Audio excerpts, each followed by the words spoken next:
SCP-78 Object Class Euclid. Special Containment Procedures. SCP-78 is to be left hanging in the wall of its containment cell and physically unplugged. The sole outlet in the room should be controlled by a switch, which must be left in the off position at all times unless SCP-78 is undergoing testing. Personnel who enter the containment room should familiarize themselves with the position of the switch so that they can locate it with their eyes closed in the event that SCP-78 is accidentally turned on. Description: SCP-78 is a pink neon sign approximately 1.5 meters long that displays the phrase, "Too late to die young." It was initially recovered in the town of Redacted after standard Foundation data mining protocols recorded an abnormally high death rate due to starvation or other forms of self-neglect. While powered off, SCP-78 has no abnormal properties and may be observed without effect.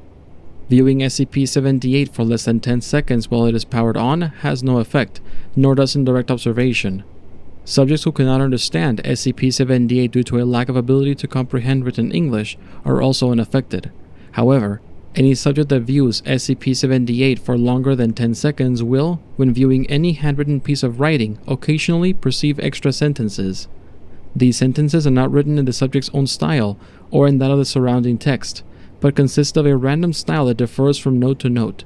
See Addendum 78-1. And always are phrased as if to assuage the subject's guilt onto some matter or decision they feel guilty about. For example, a D-Class personnel who was convinced of murdering his wife in a heated argument read the sentence, "She deserved it for not doing what you said," in his handwritten journal.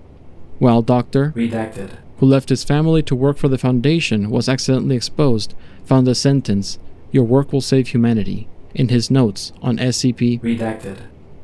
At first, the effect is beneficial, with affected subjects reporting greater peace of mind after exposure to SCP-78. However, the sentences shift from emphasizing the positive consequences of actions to de-emphasizing the negative ones on a timescale of 1 week.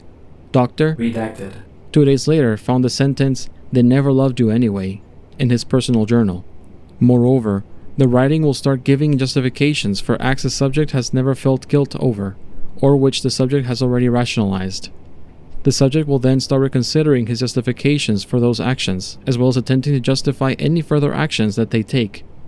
The need for rationalization increases as time goes on, and they will start vocalizing their thought processes, and by the end of 1 week, any task the subject performs more trivial than the basic of survival will induce a bout of neurosis, and the subject attempts to rationalize why they did not instead take some other action. By the end of 2 weeks, the subject is unable to eat food. After the first bite, they will spend the next hour justifying why they ate that specific part of the meal first. Death due to malnutrition follows unless the subject is fed intravenously. Redacted. D-Class personnel have reached this stage, as well as Redacted researchers who were accidentally exposed and kept alive for purposes of study and to see if a cure could be found. The sole exception to SCP-78's effect is SCP-78 itself. Any subject who views SCP-78 a second time will see it displaying increasingly more guilt-inducing messages as duration since their first exposure increases. All subjects who have viewed it a week after initial exposure have attempted suicide. Addendum 78-1.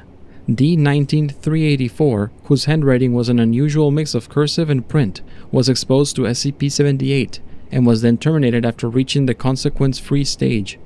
Subsequently, other subjects have reported seeing sentences in the same cursive print mix. It is possible that those who die after being exposed to SCP-78 are incorporated into it in some way.